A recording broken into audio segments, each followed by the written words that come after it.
രാഗവേദിയിലേക്ക് ഒരു മനോഹര ഗാനവുമായാണ് ആര്യ എത്തുന്നത്. ഒരു നല്ല മെച്ചൂരിറ്റി, ഒരു ജ്ഞാനസ്ഥനെ പോലെ ഈ പാട്ട് മനസ്സിൽ ഉൾക്കൊണ്ട് പാടിയതാണ് ആര്യ. അതെനിക്ക് ഇഷ്ടപ്പെട്ടു. ഇടനാഴിയിൽ ഒരു കാലൊച്ച എന്ന ചിത്രത്തിലെ ഗാനമാണ് താരം ആലപിക്കുന്നത്.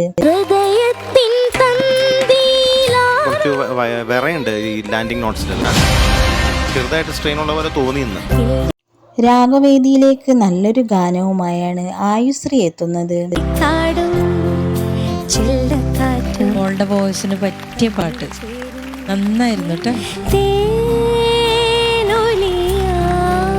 താരത്തിന്റെ മനോഹര ആലാപനത്തിനായി നമുക്ക് കാത്തിരിക്കാം. കളിയും ചിരിയുമായാണ് ഭദ്രക്കുട്ടി ഇന്നെത്തുന്നത്.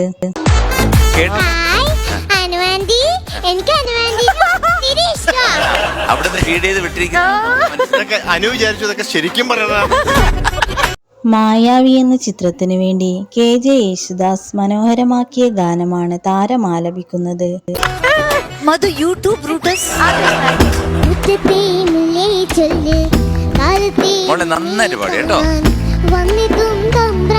നല്ല ശബ്ദം, നല്ല പ്രൊനൗൺസിയേഷൻ.